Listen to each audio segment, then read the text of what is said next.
नमस्कार दोस्तों, स्वागत है आपका स्टेनो गुरुजी यूट्यूब चैनल में। दोस्तों आज की वीडियो में हम लोग प्रैक्टिस करने वाले हैं 100 शब्द प्रति मिनट की स्पीड से यहाँ पे डिक्टेशन का अभ्यास करेंगे, जो कि आपके रामधारी गुप्ता खंड 1 से होगा। और इस क्रम में ये हमारा 27वां वीडियो है। इससे पहले 26 वीडियो हमने अपलोड किया है। अगर आपने नहीं देखा है तो आप देख सकते हैं और क्रम वाइज आपको वीडियो मिल जाएगा। आप हमारे प्ले लिस्ट में जाएंगे तो वहाँ पे एक्सरसाइज वाइज एक्सरसाइज आपको वीडियो मिल जाएगा और आप अपना प्रैक्टिस करके और स्पीड बढ़ा सकते हैं। पीडीएफ इसका दोस्तों आपको हमारे टेलीग्राम पर मिल जाएगा। टेलीग्राम का लिंक वीडियो के डिस्क्रिप्शन में दिया गया। वीडियो पसंद आए तो वीडियो को लाइक कर देना। चैनल पर पहली बार आए तो सब्सक्राइब करके नोटिफिकेशन बेल जरूर ऑन करना। दोस्तों ये पंक्चुएशन लेके 100 शब्द प्रति मिनट की स्पीड से होगा। ठीक है, टोटल शब्द काउंट करेंगे तो 1000 शब्द नहीं होंगे, 967 970 ऐसे शब्द होते हैं। तो पंक्चुएशन लेके आपका जो है 100 की स्पीड से रहेगा। सभी लोग इसको प्रैक्टिस करेंगे और इसमें जो आउटलाइन दी गई है और इसी प्रणाली में है। आपको आउटलाइन अच्छी लगे तो आप अपने डिक्टेशन में प्रयोग कर सकते हैं। जरूरी नहीं कि आप हमारी ही आउटलाइन का प्रयोग करें, हो सकता है आप हमसे बेहतर बनाते हों। आउटलाइन आपको वही बनानी चाहिए जो आप आसानी से लिख सकें, पढ़ सकें। तो ज़्यादा समय ना लेते हुए चलिए स्टार्ट करते हैं। Ready, 5 second, start. महोदय, तो क्या आपस के छोटे मोटे झगड़ों के लिए हम डंडे और पत्थरों का उपयोग करेंगे और एक दूसरे की भावना, उनकी प्रसन्नता और उनके विचारों का ध्यान नहीं रखेंगे। मैं जानता हूँ कि जिस समय इस योजना के विषय में विचार हो रहा था और रुपए पैसे की कमी के कारण कुछ लोगों को इस बात का संदेह था कि इसको किया जाए या नहीं। उस समय राजस्थान और मध्य भारत ने करोड़ों रुपए जमा करके अपना उत्साह प्रदर्शित किया। इससे लोगों में केवल उत्साह को ही प्रोत्साहन प्राप्त नहीं हुआ, बल्कि उनमें सहयोग की भावना का भी विकास हुआ, क्योंकि इतना बड़ा काम यदि ऐसी भावना पर नहीं तो और किस भरोसे पर हाथ में लिया जा सकता था। मैं चाहता हूँ कि आप में से प्रत्येक इस काम को अपना काम समझें और इसमें यथाशक्ति सहायता करें और इसको पूरा करा दें। कल मैंने सुना और मुझे यह देखकर प्रसन्नता भी हुई है कि आप लोगों ने यहाँ पर किसी एक ही स्थान से नहीं बल्कि सारे भारतवर्ष से आदमियों को बुलाया है और वे आकर काम कर रहे हैं। बहुधा ऐसा होता है कि ऊंचे ऊंचे पदों पर बड़े बड़े अधिकारी दूर दूर से आते हैं, पर जो काम कठिन समझा जाता है उसको स्थानीय लोग ही करते हैं। इसके विपरीत मैंने यहाँ यह भी देखा कि केवल ऊंचे पदों पर ही नहीं बल्कि पत्थर तोड़ने तथा पत्थर काटने जैसा ठेठ मजदूरी का काम, जो कठिन काम होता है, मद्रास से लोग आकर कर रहे हैं। यह हर्ष की बात है। वे तो मजदूरी के लिए ही आए हैं, परंतु इतनी दूर से आने जाने में उनको सारे देश का ज्ञान हो जाएगा और जितने दिन वे यहाँ रहेंगे उनका यहाँ के लोगों से प्रेम और संपर्क पैदा हो जाएगा, जो सारे देश के लिए अत्यंत आवश्यक है। यह देश इतना बड़ा है और इसके निवासी इतने अधिक हैं कि जब तक सब राज्यों के लोगों का परस्पर थोड़ा बहुत परिचय कराने का विशेष प्रयत्न नहीं किया जाएगा, तब तक सबका सहयोग नहीं मिल सकता। हमारे पूर्वजों ने इस सारे देश को सदा ही एक माना और इसीलिए जब शंकराचार्य जी ने दिग्विजय की तो उन्होंने हिंदुस्तान के चारों कोनों में 4 मठ स्थापित किए। प्रत्येक स्त्री पुरुष के लिए चारों मठों का दर्शन करने का महात्म है।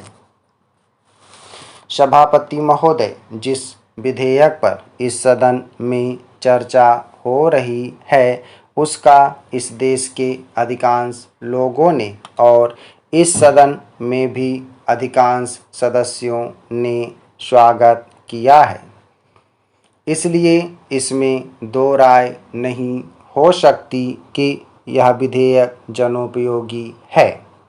यह ठीक है कि कुछ लोगों ने, जिनके निहित स्वार्थ हैं, इस विधेयक का विरोध करने की हिम्मत की है। ऐसे लोगों में जनसंघ और स्वतंत्र पार्टी, जिनकी पूंजीवादी नीतियां हैं, उनका विरोध करना स्वाभाविक ही है। मैं आपके माध्यम से मंत्री महोदय से कह रहा था कि जहां तक विधेयक का स्वागत करने का प्रश्न है, यह जनोपयोगी है।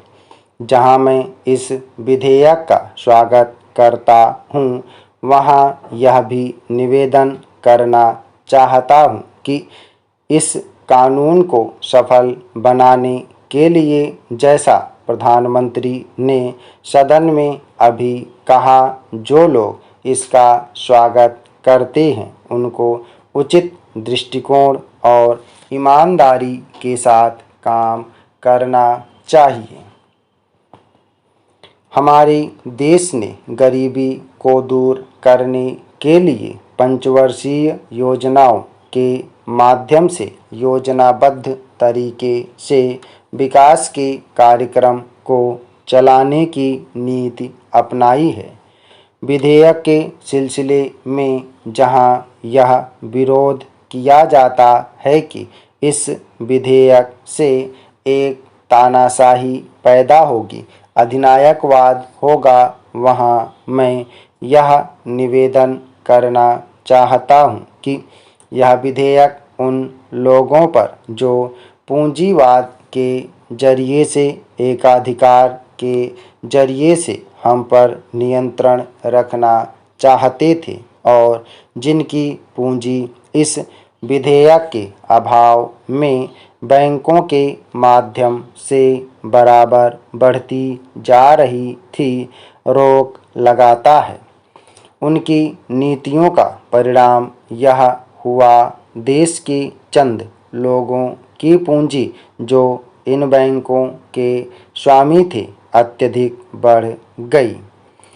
हमें मालूम है कि स्वतंत्रता के बाद देश में बिरला और टाटा की पूंजी किस प्रकार से कई गुनी बढ़ गई है। इसलिए कांग्रेस पर यह आरोप लगाया जाता रहा है कि उसके राज्य में मालदारों की मालदारी बराबर बढ़ती गई है। इसको कम करने के लिए कांग्रेस के निर्णय के अनुसार यह कदम उठाया गया।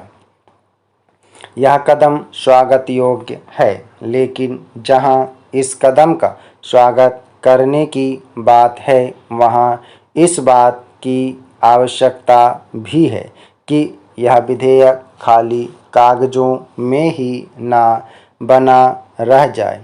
आज के ज़माने में हमारे शासन में जिस तरह से नौकरशाही का बोलबाला चला आ रहा है, जिसको यह सरकार समाप्त नहीं कर सकी है। सभापति महोदय, मैं निवेदन करना चाहता हूं कि सबसे बड़ी आवश्यकता इस बात की है कि इन बैंकों में इन नौकरशाहों को न रखकर उनके संचालन के लिए ऐसे लोगों को रखा जाना चाहिए जिनका बैंकों के राष्ट्रीयकरण में पूर्ण विश्वास हो, क्योंकि किसी संस्था में जब उस संस्था को चलाने वाले लोग ऐसे नहीं होते जो संस्था के कार्यक्रम में विश्वास रखते हों, तब तक वह संस्था कभी सफल नहीं हो सकती। मेरा कहना यह है कि हमारे देश में सार्वजनिक उपक्रम जो असफल है उसका सबसे बड़ा कारण यही रहा है। जितनी भी असफलता हुई है उसका कारण हमारी नौकरशाही रही है, जिस नौकरशाही को समाजवाद में बिल्कुल भरोसा नहीं है उसका सदा बोलबाला रहा है। इसका परिणाम यह रहा है कि एक ओर तो इस देश में छोटे छोटे मामलों में बराबर देरी होती गई है, निर्णय नहीं लिए गए हैं और दूसरी ओर उसके होने वाले लाभों से गरीबों को दूर रखा गया है। बैंकों के राष्ट्रीयकरण के बाद इस बात की आवश्यकता है कि बैंक गांवों में जाते। आज तो बैंक एक तरह से शहरों के एकाधिकार हो गए हैं, जिसके कारण वहीं पर सारे उद्योग पनपते जा रहे हैं। शहरों की जनसंख्या बढ़ती जा रही है और अलग अलग तरह की समस्याएं उत्पन्न हो रही हैं। उनको दूर करने के लिए आपके बैंकों को गांव के अंदर जाना पड़ेगा। इसके लिए सरकार को कदम उठाना पड़ेगा और निश्चित तरीके से योजनाएं बनानी पड़ेंगी, निश्चित निर्देश देना पड़ेगा, जिसके आधार पर बैंकों का ज़्यादा से ज़्यादा लाभ गाँव और उन कस्बों को हो जहां अभी तक लोगों का काफ़ी विकास नहीं हो पाया है। समाप्त। ओके दोस्तों, आप लोग इसको प्रैक्टिस करिएगा। सभी लोग मैटर को प्रैक्टिस और ट्रांसक्राइब करेंगे। पंचुएशन लेके 100 शब्द प्रति मिनट की स्पीड से है और 11 मिनट का लगभग डिक्टेशन है, तो सभी लोग इसको प्रैक्टिस करेंगे। लिखने के बाद रीडिंग करेंगे, उसके बाद ट्रांसक्राइब करेंगे। पंचुएशन लेके 100 शब्द प्रति मिनट की स्पीड से। उम्मीद है कि दोस्तों वीडियो आपको पसंद आया होगा, तो वीडियो को लाइक कर देना और अगर अभी तक आपने हमारे चैनल को सब्सक्राइब नहीं किया तो प्लीज़ सब्सक्राइब करके नोटिफिकेशन बेल ऑन करना। और दोस्तों अगर आप डेली डिक्टेशन चाहते हैं तो आप चाहें तो चैनल का मेंबरशिप ले सकते हैं या हमारे पेड ग्रुप को ज्वाइन कर सकते हैं। अधिक जानकारी के लिए आप हमें मेल कर सकते हैं। हमारी मेल ID है studyforstenographer@gmail.com। अपना बहुमूल्य सुझाव हमें कमेंट बॉक्स में जरूर देना। वीडियो को पूरा देखने के लिए बहुत बहुत धन्यवाद। Thanks for watching. जय हिंद, जय भारत।